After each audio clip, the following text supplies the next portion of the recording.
Hold on, America. Is that what HOAs stand for here? Are we still in a free country? Well, today I am Alan. And Betsy. And we are going to bring it to you from Virginia Beach, Virginia. All right, people. Everybody knows that homeowners in some subdivisions have homeowner associations, or Hold On America, because we are still in America. Now, I am going to say this up front. They are not all bad. There are some good ones, and what they do is they help retain the value in your local community because they require certain architectural reviews and certain things. However, what we are hearing more and more and more is that these homeowners associations are basically infringing on what I think are sometimes homeowners' rights. They are taking the rules, the people that are on some of these homeowners associations, and I'm not going to say all of them because aren't you on our homeowners association? Yes. You do sit on ours, don't you? I'm the secretary. You're the secretary. Yeah. So take the notes. Thank God for applaud. So here's the thing, though, is sometimes somebody will take it upon themselves that, hey, you know what? The number one thing that bothers me is if your mailbox is dirty. And they take that as their life's mission to make sure every mailbox in the whole subdivision is clean. And when they do that, next thing you know, they're sending out letters and doing this and sending it. Oh my gosh, there might be some more important issues to be dealt with than whether the mailbox is clean sometimes. And so what they are looking at and this hasn't happened to us, but what we'll look at is do these homeowners associations, who is running them? Are they truly looking out for the interest of the homeowners association?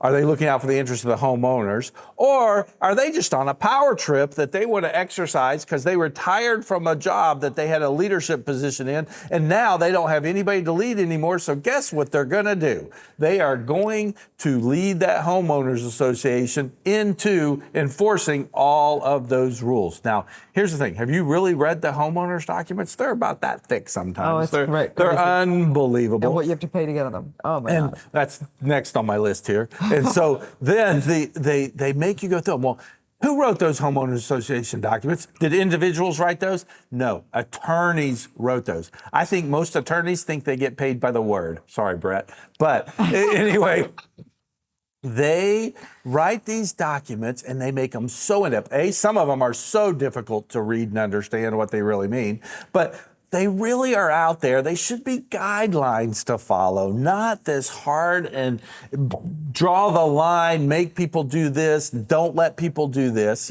That's what we got to look at. Now, Betsy just went into the next thing. When you go to sell a house, if you're in a homeowners association, the buyer can request the documents. They have a right to get them and review them for 3 days before we can make the contract completely non-contingent, because they could find something in there and say, oh, I don't like that. Yes, that can be a loophole that they just say that, but they can go through there and say, hey, I don't like the fact that I can't have a swing set within 3 feet 2 inches of my fence. It has to be this far. Any little just thing they away. can say and just walk away. But here is the crazy thing.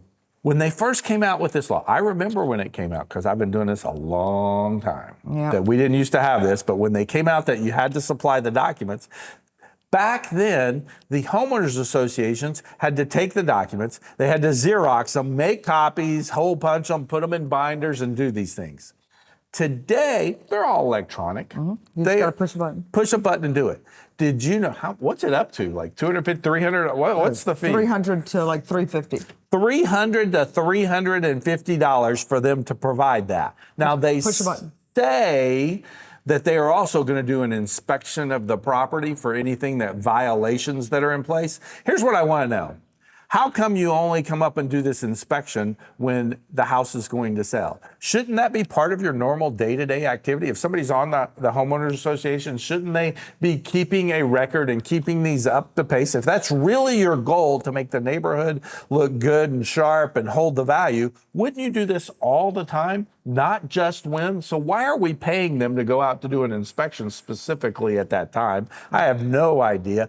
But can you imagine, to send homeowners documents, they get $350. That's a pretty good hourly rate. You figure it probably takes, I'll give them 5 minutes that they take to log in, do it, everything. Right. You equate that Because out. they got to update the date. Yeah, they got up to date. I forgot about that.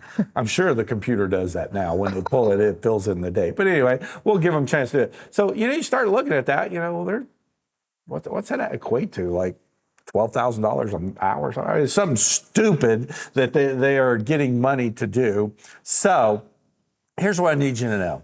If you want to move into a neighborhood that has a homeowners association, there are good things. It can help protect the value, because I've seen neighborhoods that don't have them, and nobody wants purple and pink and blue and green and red doors, all different colors at one time. Nobody wants to see that in a neighborhood. Nobody wants to see people's fences falling down and wood rot and this. Nobody wants to see junk cars piled in the driveways. And people, they serve a good purpose most of the time. Mm-hmm. However, you need to be aware. I would probably, if I were moving into a neighborhood that has a homeowners association in it, I might even think, if I'm interested in that neighborhood, before I decide I'm really interested in the neighborhood, asking some people that live there, how's your homeowners association? Right.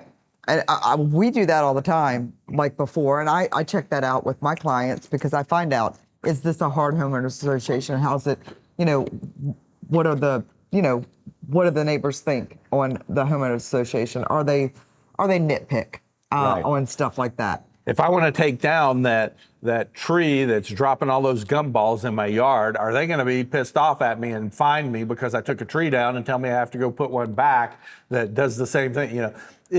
What does it mean to live in that neighborhood?